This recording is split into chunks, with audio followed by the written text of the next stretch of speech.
professionnelle ou soucis personnels, abus des écrans, anxiété notamment en période de crise sanitaire. En France, près d'une personne sur 3 souffre de troubles du sommeil. Et une fois dans les bras de Morphée, une personne sur 2 se réveillera pendant la nuit. Et alors que 21 millions de Français sont entrés dans un 3e confinement, l'étude de l'Institut national du sommeil et de la vigilance a montré que le premier confinement a provoqué des troubles du sommeil chez 70% des Français. Ce chiffre a baissé lors du second confinement pour s'établir tout de même à 45% de Français. Laboratoires pharmaceutiques, traitements alternatifs, innovation, tous cherchent la formule magique qui rendrait les nuits plus douces et le sommeil plus réparateur. Ça va ?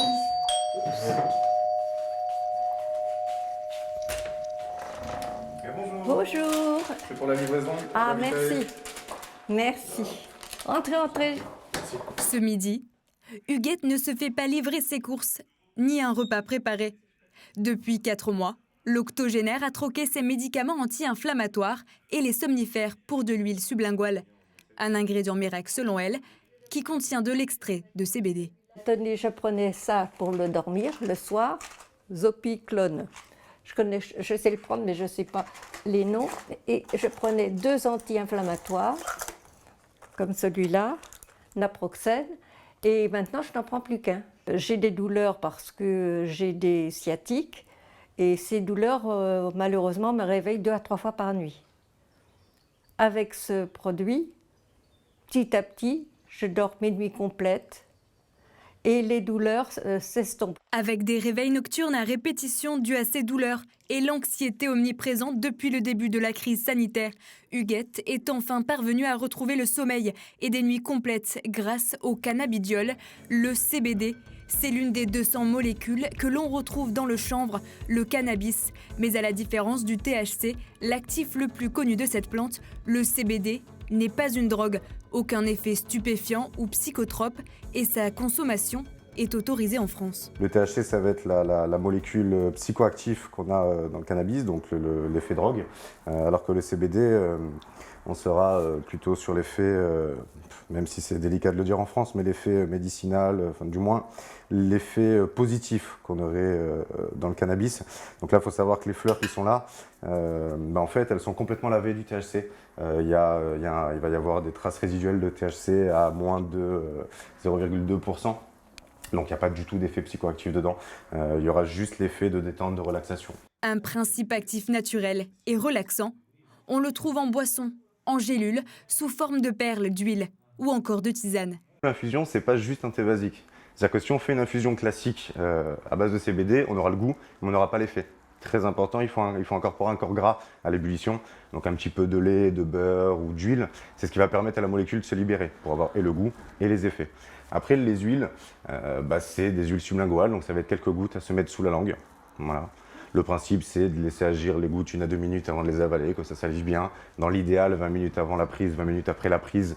On évite de boire, de manger, de fumer, il faut que la bouche soit la plus saine possible. En France, notre temps de sommeil quotidien est passé sous la barre des 7 heures.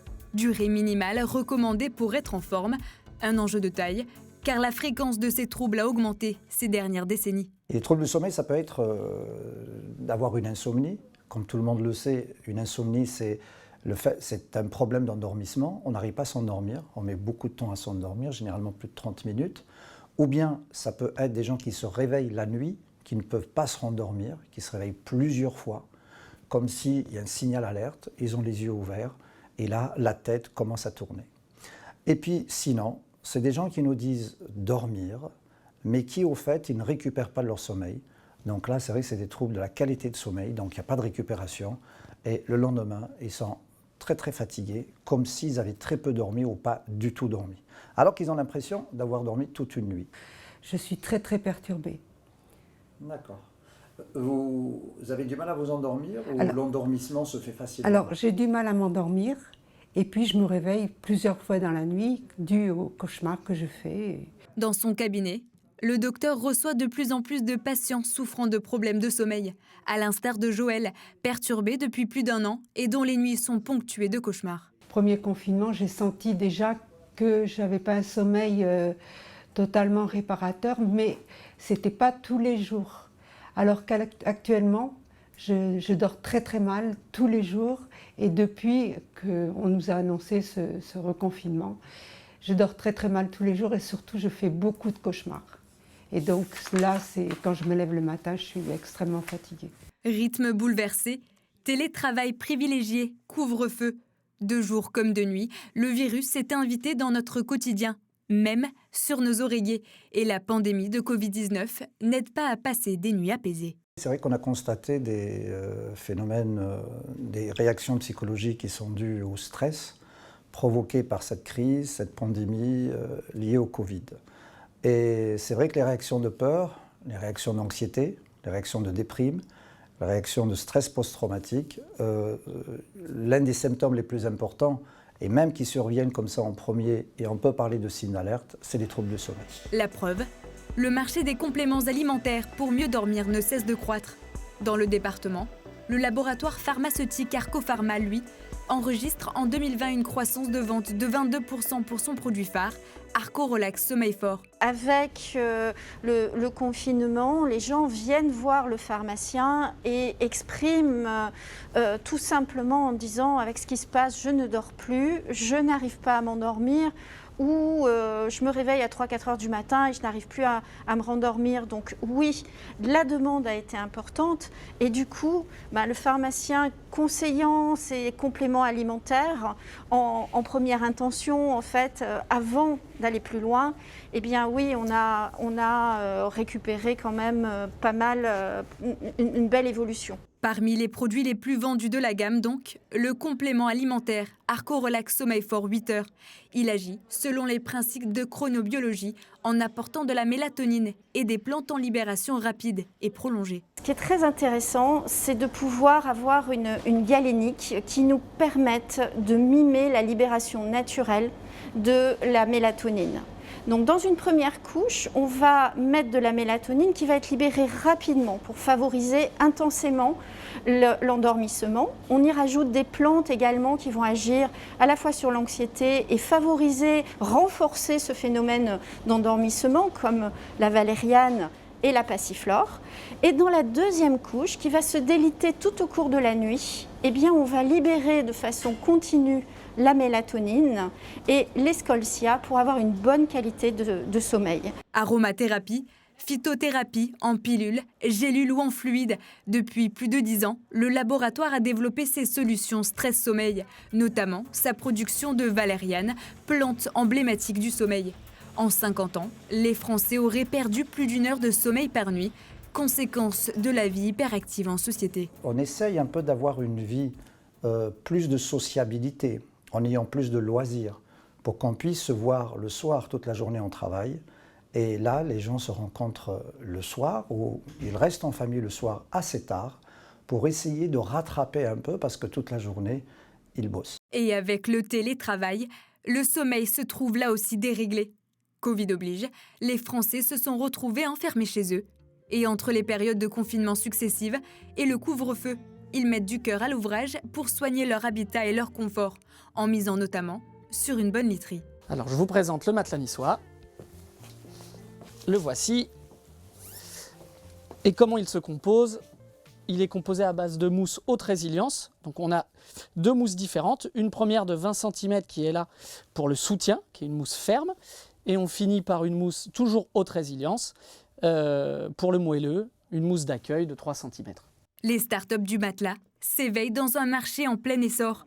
Après avoir repris il y a 2 ans avec son épouse une institution à Nice, la Maison de la Mousse, c'est pendant le premier confinement que le couple a imaginé le matelas niçois. C'est vrai que leur intérieur commence à devenir de plus en plus important et dormir devient important, être bien assis dans son canapé est important, être bien meublé, bien décorer sa maison.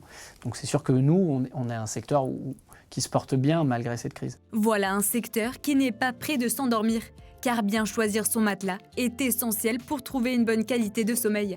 Il impacte également notre santé, notre humeur et notre productivité au travail. Il faut qu'il y ait un environnement qui soit le plus sain pour permettre un bon sommeil. Et surtout, si le sommeil a tendance un peu à se fragiliser, et surtout le sommeil se fragilise à travers l'âge. C'est vrai, lorsqu'on est jeune, on le ressent beaucoup moins, mais un peu moins jeune, c'est vrai qu'on pourrait souffrir de problèmes de matelas, de problèmes de la température de la chambre d'une façon générale. Et ça reste quelque chose d'important qu'il faut rappeler pour qu'on puisse dormir vraiment dans les meilleures conditions. Entre mousse, latex et ressort, avec ou sans mémoire de forme, le consommateur est vite perdu. Pour s'assurer de la bonne qualité de leur matelas, les Niçois, eux, sourcent leurs matières premières dans l'Hexagone et confectionnent leurs matelas sur place dans leur atelier installé à Nice. On a 2 mousses différentes. Une mousse pour le maintien, qui est la couche principale, qui fait 20 cm, et une deuxième mousse qui est là pour l'accueil, qui est une mousse plus moelleuse. Les deux sont des mousses qu'on appelle à haute résilience, qui ne se déforment pas dans le temps, qui ne s'affaissent pas, hypoallergènes, cellules ouvertes, qui permettent toujours de retrouver leur forme d'origine. Ici, on découpe le coutil, on assemble le coutil. Donc le coutil, c'est l'enveloppe de votre matelas. On y met la fermeture à glissière, le curseur, notre étiquette. On assemble les mousses et après, tout ça, ça fait un matelas. Et son rôle est primordial pour un bon maintien du corps. Chaque année, les Français achètent 4 millions de matelas et dépensent en moyenne autour de 500 € pour un matelas de place. La start-up azuréenne, elle, produit de façon raisonnée en fonction des commandes reçues et privilégie le circuit court.